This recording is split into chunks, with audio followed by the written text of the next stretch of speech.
Welcome to Writing a Formal Analysis. I'm Basil Considine, and I'm joined here by my colleague. Sarah Tabawada. Meow. So we're here from the ACU Online Writing Center, where if you are a member of our ACU Online community, a current student, recent alum, faculty, or staff, you can come for feedback on writing. Sarah, what are the two types of appointments people can make? They can make email asynchronous and they can make Zoom appointments. What is an email appointment?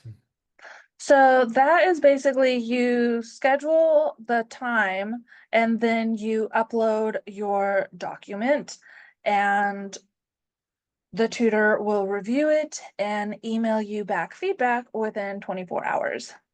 Oh, what about Zoom? Is that like a fan or something? Zoom, zoom, zoom? Not quite. Zoom is where you get to meet face to face with a tutor and brainstorm or go over your paper with someone in real time, ask them questions. I really like Zoom. Okay. Well, so long as I don't need to sign up for a Zumba class to have an appointment, what are our objectives for today? Our objectives are one, to understand how to select criteria for evaluating an artifact, two, understand how to concretely describe an artifact, and three, understand ARTO 221's week 4 assignment 1, the formal analysis paper. Dun dun dun.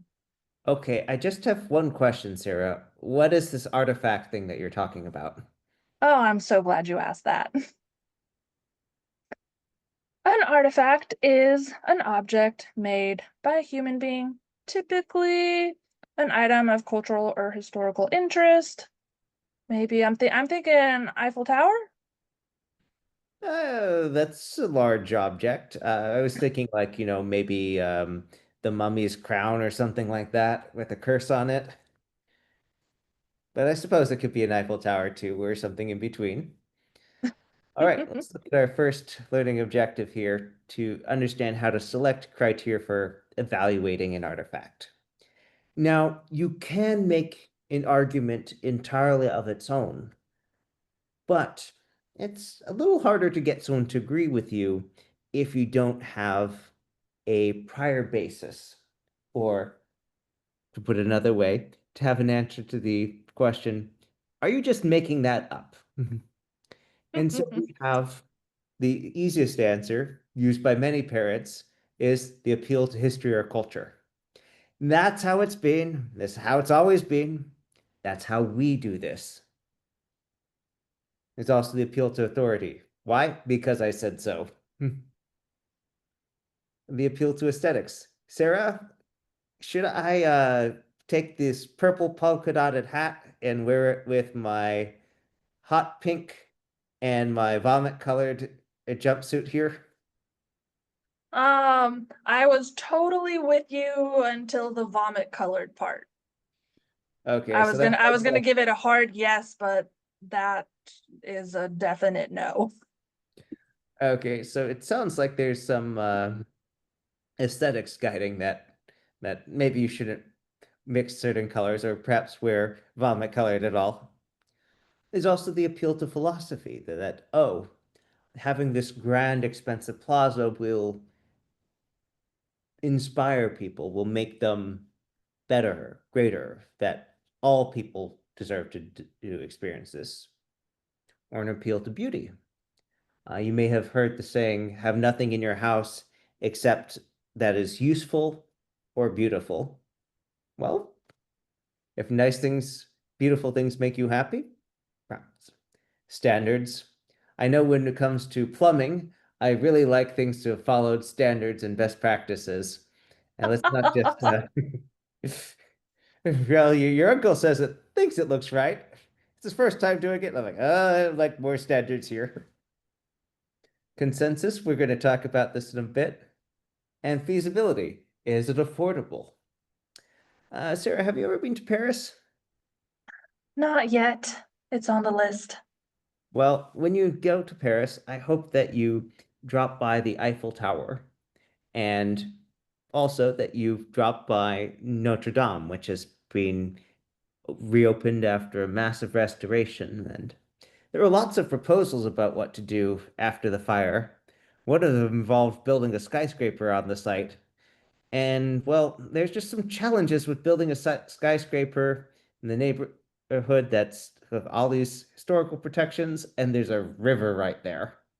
Not saying you couldn't build a skyscraper where Notre Dame is, but A, you'd have to deal with a lot of water coming in, and B, a lot of angry French people who'd probably stop you. So, what are our criteria here? Well, let's look at some different ones. Sarah, tell me about an example of doing formal analysis according to a different cultural milieu. Oh, let's see. Well, Ireland's landscapes, history, and culture have always been a wellspring of inspiration for artists. From the verdant hills of Mayo to the rugged coastlines of Donegal, the essence of Ireland seeps into every brushstroke, every chisel mark, and every digital pixel of Ireland's art. Ooh, the Irish have a unique way of viewing the world, one that blends realism with a touch of mysticism. This duality is reflected in the works of many Irish artists. So Now here I we kind of want to go to Ireland. Me too. I've only been once really, plus a layover. That So counts. here we have someone describing some of the things that they say make art Irish. They describe the landscapes, the history and culture specifically. They talk about specific places that could be depicted, but also talk about a perspective that can be translated into art. You know, this realism with something mysticism. This might be the fantastical, might be the ceremony, might be the sense of fantastic or the fae.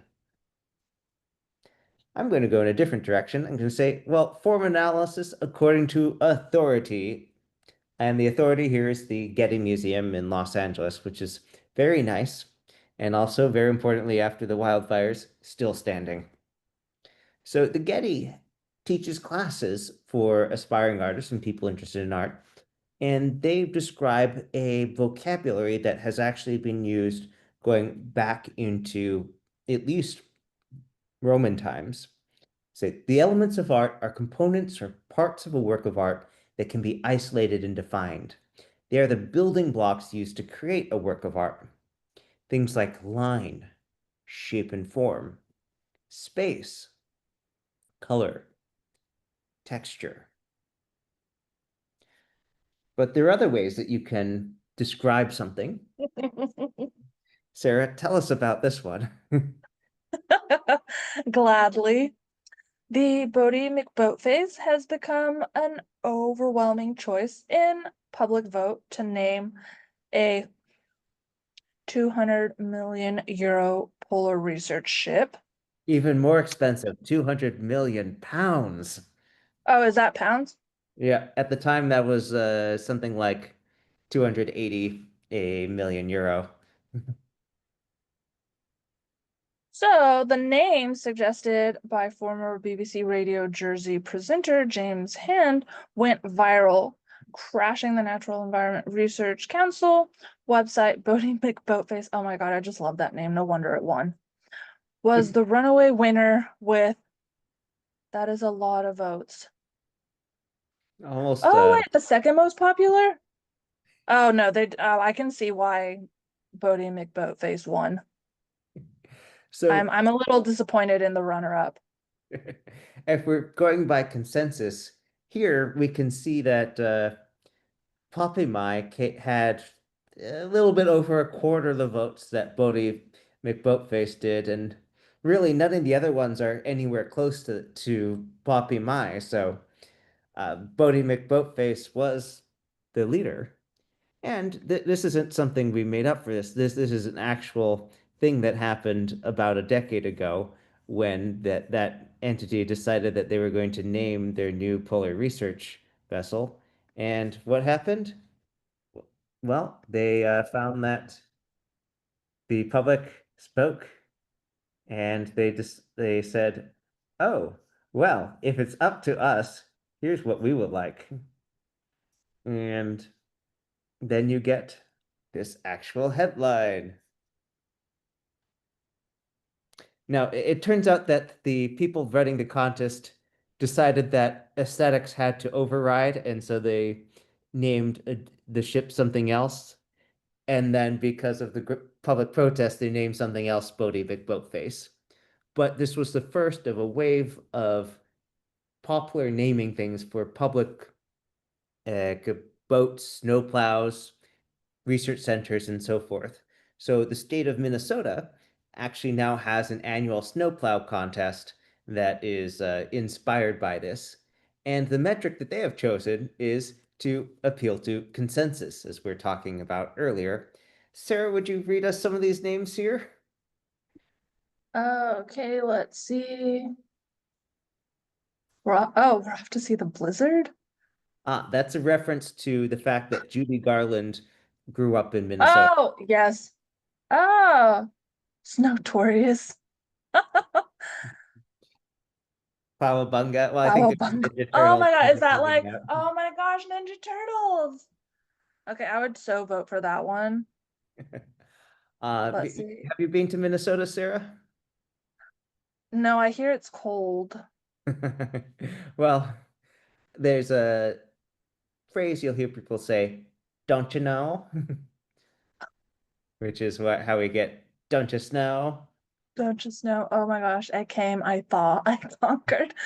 Nope, my vote would be for Plowabunga. And then "Skol" is the official cheer word for the Minnesota Vikings. So when they're playing their things. And you can check out some of these other ones just for fun. We have here You're Killing Me Squalls, some local names. Taylor Drift, don't know who that's named after at all. Yeah, no, St. that one's Louis, Dolly Plowton. If you've ever seen so the National Lampoon movies, you might recognize what Clark W. Griswold is named after. Beyonce, the singer Beyonce. I think this is a reference to another movie that came out not too long before that, Harry Potter and Star Wars. So clearly, people can get very involved in showing naming things. what they value when we have a the opportunity for them to apply their own analysis of this and say, well, I really like that. And on the pop culture end here, I wish to point out that the snowplow does have its name on the side, and people will post on Instagram when they see it going by. I saw Han Snowlo going through the neighborhood. All right, Oh my back to gosh, our I love it. main presentation here. So, our next thing, we're going to look about how to concretely describe an artifact. And so Sarah has picked a number of visual artifacts that we're going to be discussing here. So what lens should we use to discuss this one here, Sarah? And just as a reminder, our starting list here has a number of choices here. Do we want to go by history or culture, authority, aesthetics, philosophy, beauty, standards of best practices, consensus, or feasibility? Let's go with aesthetics. Aesthetics. Okay, so here we have a digital painting by Sybil Dodonot. And so looking at this, we have a number of what I would say um, exaggerated realism here. So if we look at her limbs, of course, they are unnaturally thin, very pencil thin arms.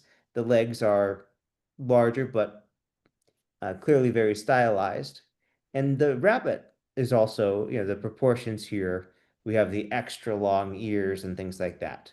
So in terms of aesthetics, well, I'm going to call this toothpick. And it's a visual style that's been used by a lot of artists. But one of the things it does is it draws our attention away from things like, say, um, the torso, and takes us towards the face and, oops, takes us to this face here and the rabbit looking out. And so then instead of focusing on the body here, we start to notice details like this and then the pops of color. Now, there are other things that we might use when evaluating this as well. Talk about the clear parallel lines. The line here are the shrubbery, their torso, and the contrast, because if we were to draw a central line here, these are basically outlining a triangle here. And so we have the opposing balance between the two. But we have this consistent art style because just as we have that collapse of detail with the limbs and torso, we have a similar extension with the rabbit, drawing up their ears. We have this very thin stick, and so it's consistent. All right, on to the next one. All right, is there a story behind this, Sarah? Um, I was exploring and came across it, and of course it had a cat and it had a book, so I Hmm. had to take a picture. All right. Well, those are all good things. Because you took this picture from the angle, we can actually see some features of alignment where this curved line here of the little sitting wall, we can see that it leads right to the cat, or you can walk right around to the cat, which is pretty neat. This has a number of visual tricks, a trompe l'oeil, to make it look like the books are more three-dimensional, to give the sense of space and shading, and it's really quite clever.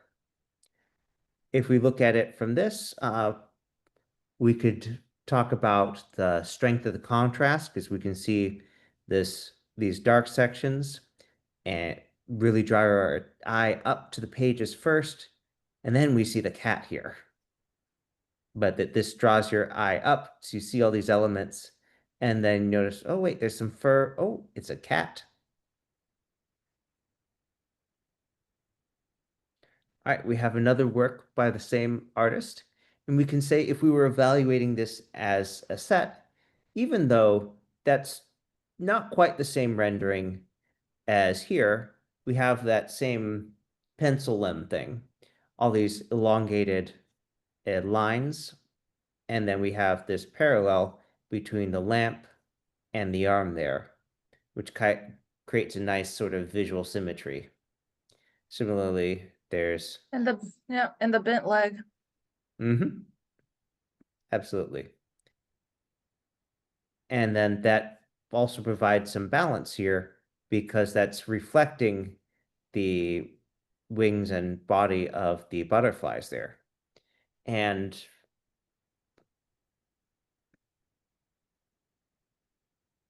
that's pretty nice. That's a new take on some old concepts, which is pretty neat in any work of art. All right, now we're going to, well, not a happier event, and I can't say it's more colorful. So this is a famous painting by Theodore Géricault called The Raft of Medusa. It was originally titled Le Naufrage, which means the shipwreck, and it was about an actual incident where a French naval frigate ran aground. The captain went off and left the most of the crew to die. And then by the time they were rescued, bad things had happened with most of them dying and some of them engaging in cannibalism. It was a big scandal for the early 19th century.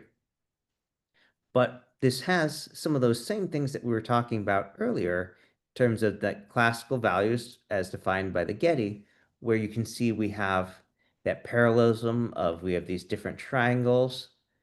And even though this is a little different angle, we get the same sense of, oh, yes.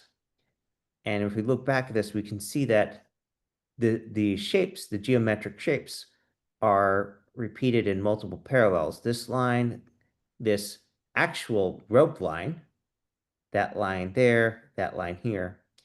And gives a sense of delineating things that gives a clarity because there's an awful lot of stuff going on in that picture. But our brain can make sense of it in part because of these parallel structures and the clear lines, and also from things like the use of lighting to contrast the hopeful sunrise with the darkness of these people who are suffering and dying and whatnot. All right, we've got one more here. And so, Sarah, I'm going to ask you if you might guide my drawing and point out some of the features there. But first, how would you describe it in terms of beauty? What are the things in this that make it look beautiful to you? Uh, I like it because I'm a big fan of Poe's The Raven, and it reminded me of that. So this is my favorite artist, and so it's kind of like my favorite artist and my favorite poem coming together. Hmm.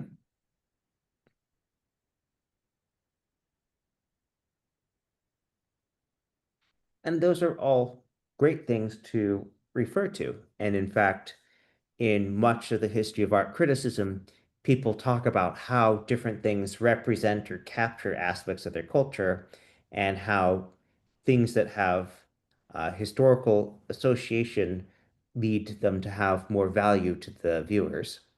We saw some of that when we were looking at the snowplow names and when we were looking at the alternate names that didn't win for boating with boatface, where we have Catalina de Aragon, which is a reference to Catherine of Aragon, one of the wives of Henry VIII, the first one actually, and to David Attenborough, who's among many other things a famous actor. All right. Now, at this point, let's turn to the assignment that we have. So, Sarah, what is this? What course is this assignment coming from? It is coming from ARTO 221's Art History General Survey 1. I love art history. I love art history too. I took one art history class in undergraduate, and then after I finished my master's, I went to Europe and I saw lots of these paintings in person, but I didn't know that I was going to run into them. So I walk into a gallery like, wait a minute, we studied this painting. It's pretty neat. So this assignment begins with a preamble. Would you mind reading that to us, Sarah? Yeah, so the purpose of this particular assignment is to analyze the formal characteristics of an artwork as it relates to the work's expression, message, or meaning. So here's a little political history to go with the art history for this painting here. So the actual incident that inspired this painting occurred during the French Restoration. So after the Napoleonic Wars, Napoleon lost the Battle of Waterloo. The French royalists, the nobles, and king came back into power. And it turned out that a lot of people were appointed to jobs like the captaincy of the ship without any actual knowledge of how to do the job. And so the captain steered the ship into a reef and Mm, ignored warnings from the rest of the crew. And that was not a good qualification of being captain. And so no. if we look at this here, we can zoom in on some of the details here and see, this brooding expression, the corpses that are meant to inspire pity. We see these people, they're half naked because of the terrible things that they've gone into. And so one of the reasons this was originally named Le Naufrage, the shipwreck, was because there's worried that it might not get accepted into the salon and exhibited in public if it was explicitly identifying what had happened and implicitly critiquing it. Now, it turns out that audiences kept flocking to it and they started calling it the Raft of the Medusa instead. So the painting's name eventually got changed. But if we're talking about the Wow, the power of popular vote.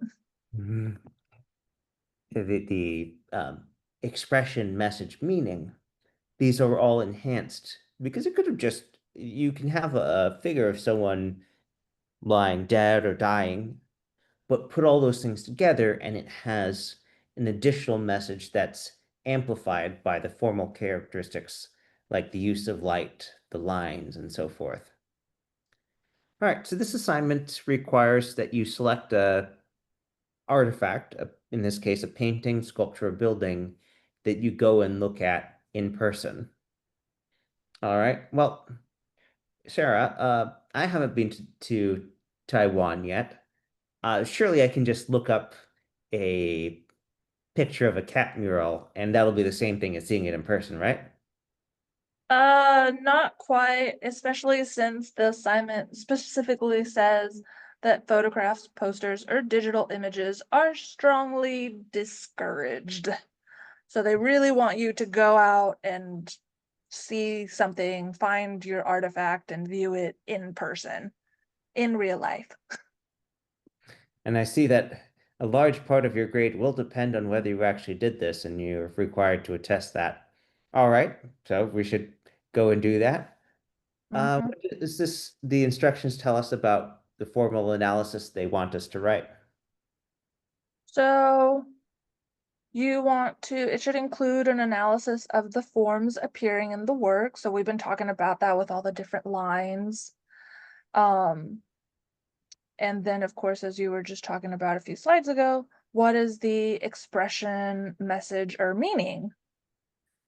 We're basically merging all of this stuff that we've been talking about into the paper. Hmm. Great. Now, in this case, the assignment does require that it be a constructed object that was created by human action. You do actually sometimes see principles of formal analysis being used to describe natural features as well. We'll be talking about the beautiful lines and symmetry and the gentle undulations of a river carved into the stone, things like that. But for this assignment, you'll want to be looking at a human created one. And that last one uh, has a meaning that can be asserted by studying the relationships between the elements of the work.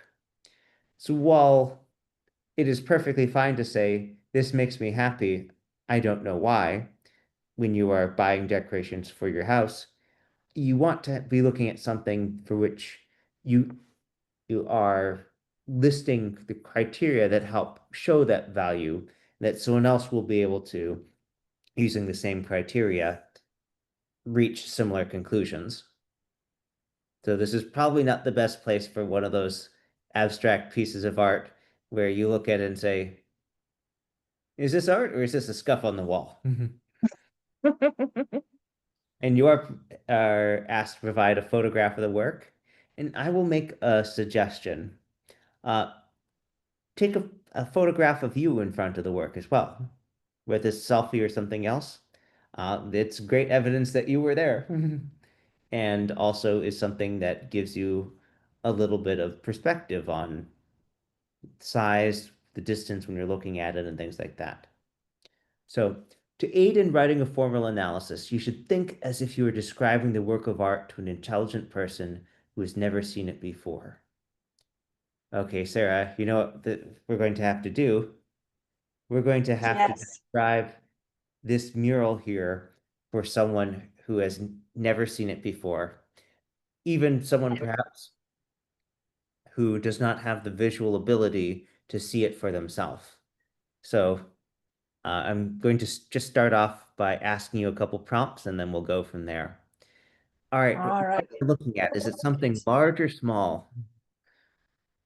Large. Like Empire State Building large or like my Prius large or what? Some between somewhere in between. Okay. And tell me about the colors. Are they bold? Are they muted? Bright? Muted. Muted. Okay. Are they muted entirely? Are there little splashes of color here and there? We have splashes. Okay. Tell me about the construction of this. Does it have a large general shape? Um, so I would say there's somewhat of a square outline, Hmm. but then we have the distinct image of an open book, and we can also see a cat sort of hanging out underneath it with Okay. some, I would say, accent pieces that are the flowers on top of the book. Okay. And is it visually harmonious? Do things fit together? To me, The they opposite do. of harmonious would be clashing, what is that doing there? Mhm. No, I would, they're in harmony to me. Okay. Do we see parallel lines? Yes, Okay. Do we see converging lines? yes. All right. Is does the artifact draw your eye towards particular features?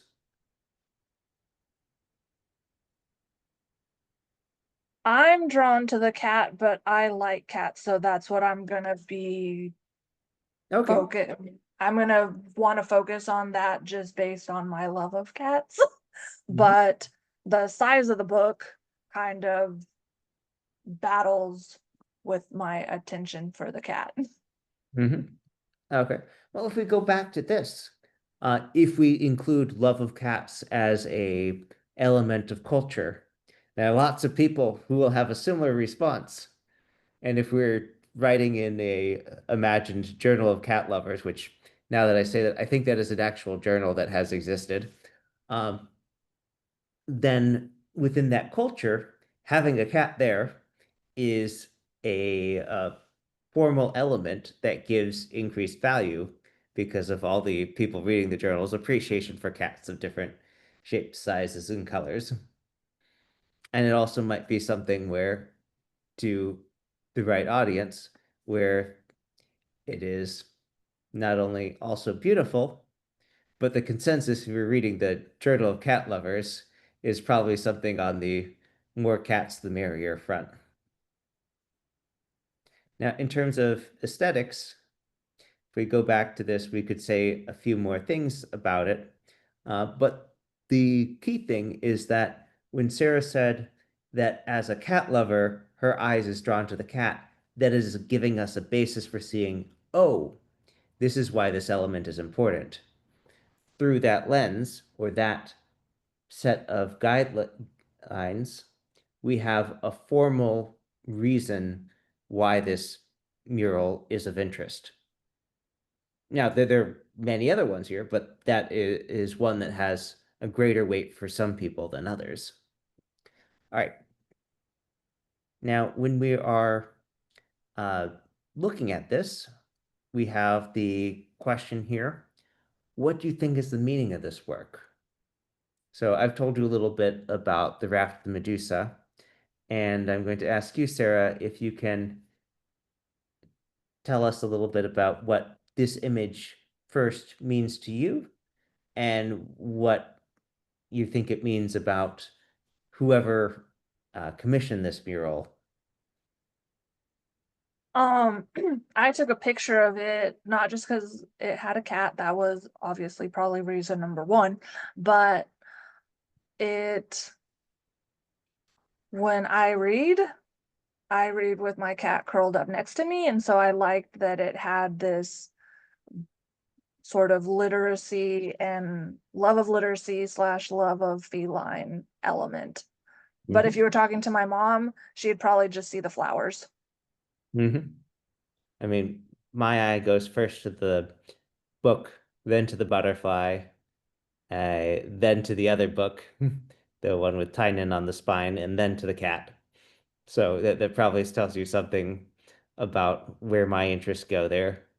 But I really like purple, so hey, I'm not surprised that my eyes go to the butterfly. So if we're appealing to beauty here, yeah, there's multiple different standards there too, just like people have a variety of different colors. We don't all agree that gold is the best color, or blue is, or whatnot.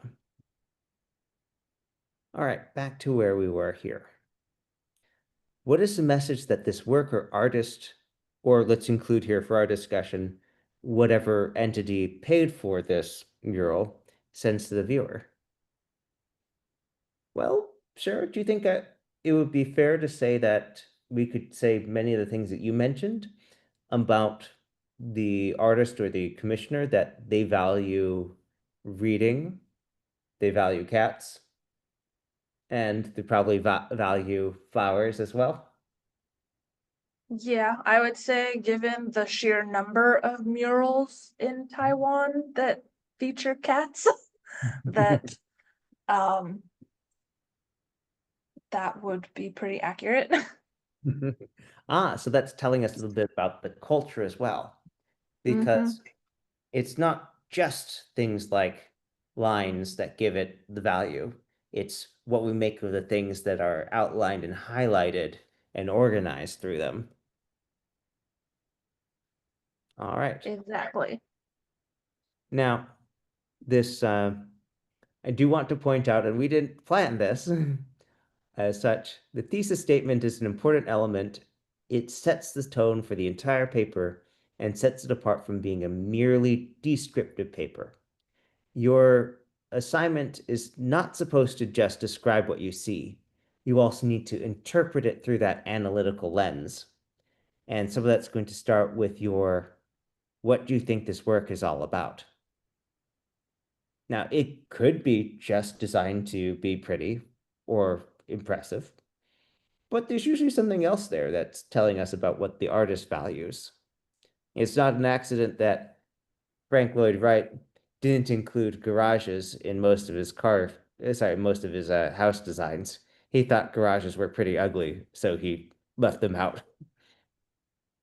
He also thought it'd be cool to have a river or a stream going through a house, so he designed the falling water house.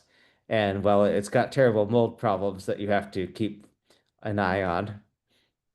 So, the aesthetics may have some very meaningful things that have practical implications, and you still might do it anyway.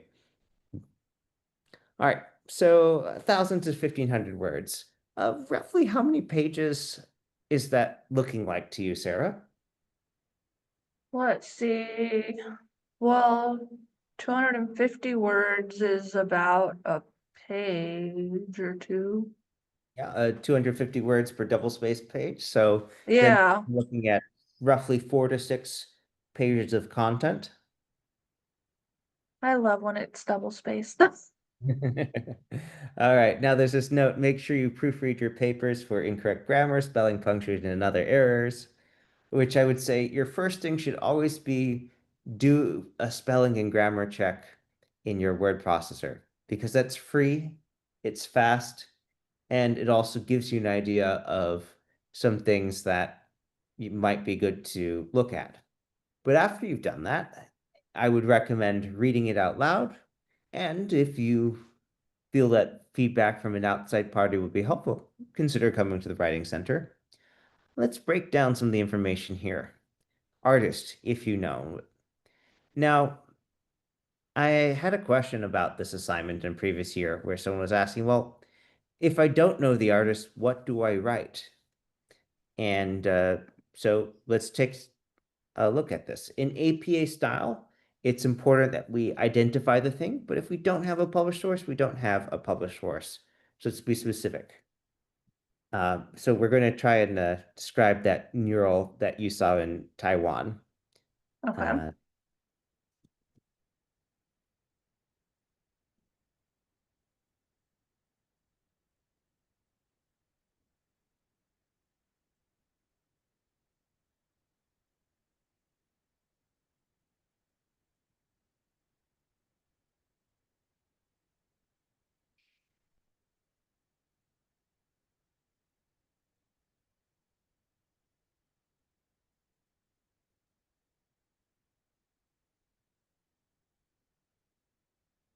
all right, so I've got this sentence here, and Sarah, tell me if this is specific enough yet to identify this painting. My visual artifact is a large outdoor mural painting on a two-story house-like structure in Tainan, Taiwan, by an unknown artist. Is this enough for me to identify the exact painting? No, we need a little more. There's a lot of murals. Okay, how about with a cat? That will narrow it down, right? You would think, but not in Taiwan. All right.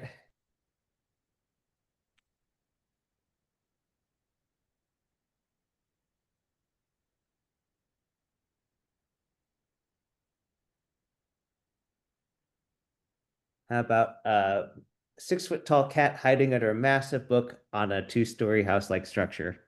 Is that decently specific? I like it a lot better than where we started. Okay, and you can always add more stuff there for your introductory Hmm. sentence about this. Now, title. So the title of the work, like The Raft of the Medusa or uh, Raven and so forth, you'll sometimes see those written in quotation marks. In APA style, the title for these works, when mentioned in the body of your paper, should be italicized, and in title case, meaning, among other things, any word with four or more letters gets the first letter capitalized. Date. In this case, we don't know it, but tell us what you do know. In this case, Well, I took the picture in 2019.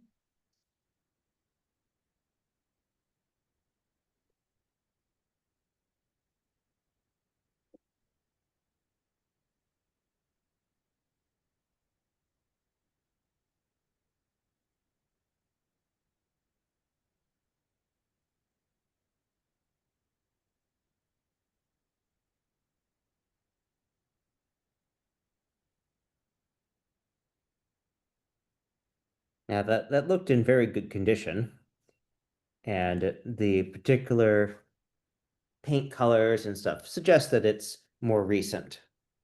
Medium, you can talk about that more, very brief description. We got some of that earlier.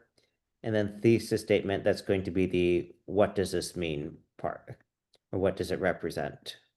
Now, sometimes I have a hard time coming up with my thesis right at the beginning. So can I just kind of hold off on that until I've written a bit more? Uh, Many people will do a bit of free writing first, and if that strategy works for you, great. I would suggest start making a list of things that you're considering writing about or that are important to you, and then try and find the pattern and find what connects these different things. This is a good time for us to look at one of those paintings again. So we have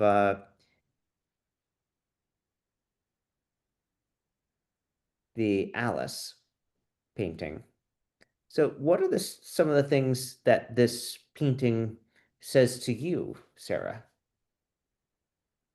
Mm, well, automatically it makes me think of Alice in Wonderland, Okay, great. and it has the red roses and the white roses in the background that haven't been painted yet. We were on We a have, chessboard. yeah, We have the rabbit with a pocket watch. Mhm. I'm just realizing as we're looking at this again that I did not notice the first time the parallels between so we've got some converging lines. It's a near parallel, but this is converging it and taking us back towards Alice. And so that gives us an extra bit of relief and sense of depth because there's a lot of things here that are in twos.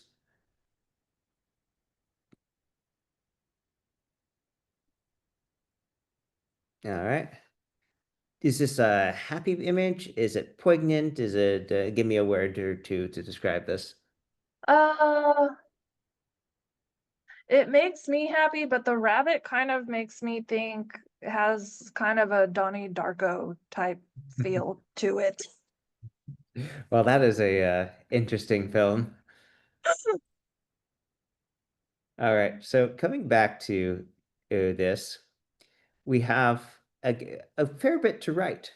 And so even if one of those things that you're making in your free writing and list making doesn't make its way into that introductory paragraph as your thesis statement, very likely you can work it in because we've got 4 to 6 pages of content to write about this. Some things that I would recommend doing, make sure that you introduce the lens or lenses that you're using to examine this artifact. And it's not that you can't use other sources here, but you should be writing about what you are seeing and what you are identifying as meaningful. Let's finish with discussing one more artifact here. So give me just a moment.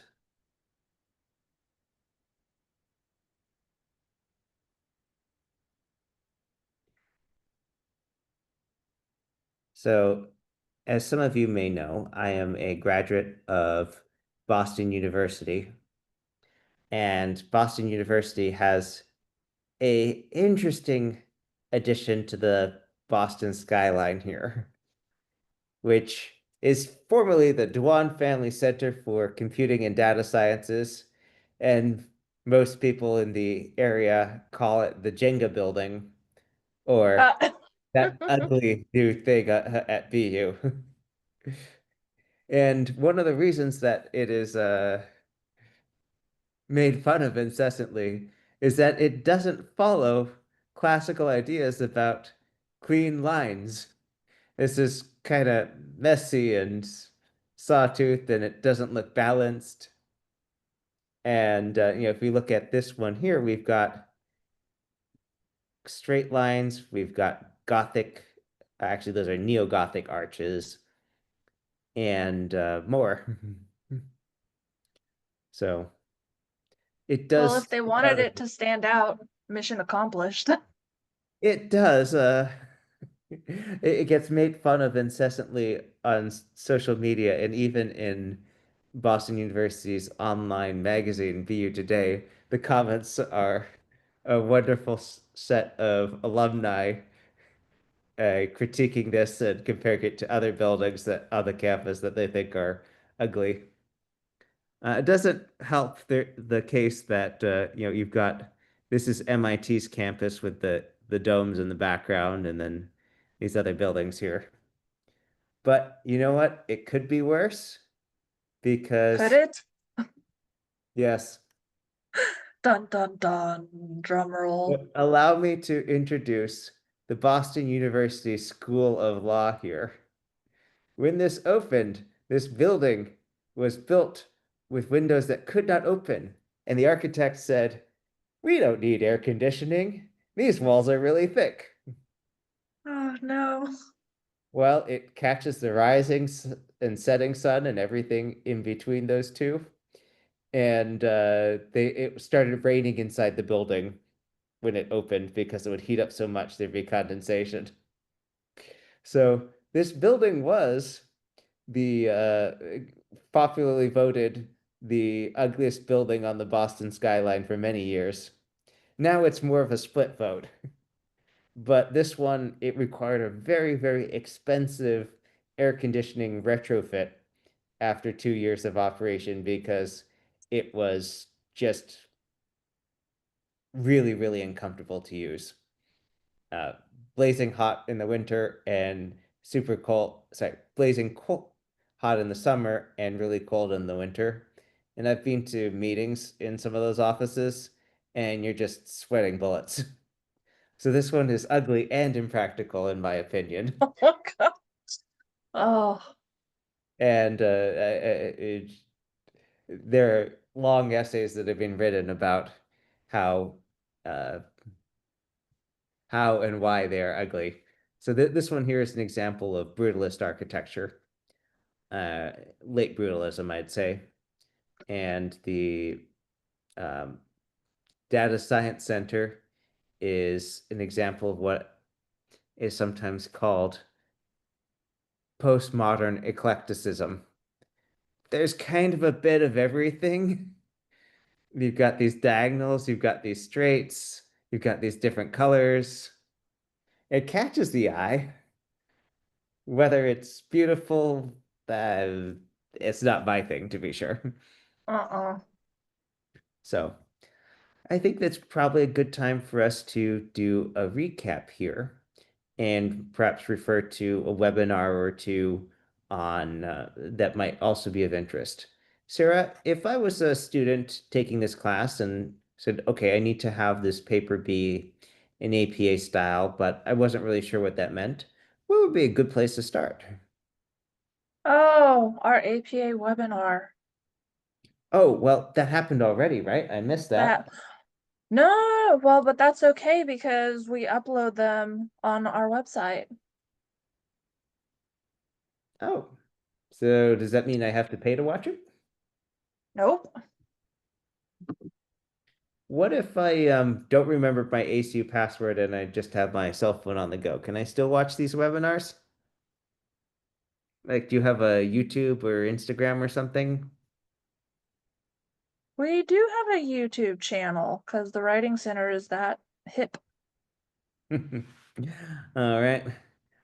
Now, if I am watching that webinar, is that the only thing I can use for help, or can I, when I'm sending my paper into the Writing Center for feedback, can I ask you to look at the AP as well and give me any suggestions? Certainly. Oh, well, that makes me happy because I see here that APA formatting is one of the things that I'm being graded on, and I'm really trying to do well on this paper because I haven't been going to class at all. You might say As that as that's as Scooby, yeah, as Scooby-Doo would say, rut-row. all right. Will you wrap us up here? Yeah. So thank you to anyone who has joined us or is watching this webinar as we looked at all these pretty art pieces and, well, depending on your taste, maybe you thought they were pretty, maybe not. But we explored how to write the formal analysis and specifically looked at the Art 221's Week 4 Assignment 1 for an example and how we would do the formal analysis based on what that assignment is asking. Thank you. If you have any questions, feel free to email us at onlinewritingcenter@acu.edu. And I want to specifically point out that if you are looking for a webinar and you can't find it or can't find our writing webinars page, just send us an email and tell us what you're looking for and we can get you hooked up. To make an appointment, go to my.acu.edu under groups, select Online Writing Center, and just follow the instructions there. And you can go straight to our website to schedule an appointment today. A couple links that might be helpful, including to our YouTube playlist and to the library guide. And with that, let us tell you that the most current place to look for our webinar schedule is always going to be on our website. But if you're watching this right now in May, come in for our next webinar in June. All right. Thanks, everyone. Have a good one. Bye.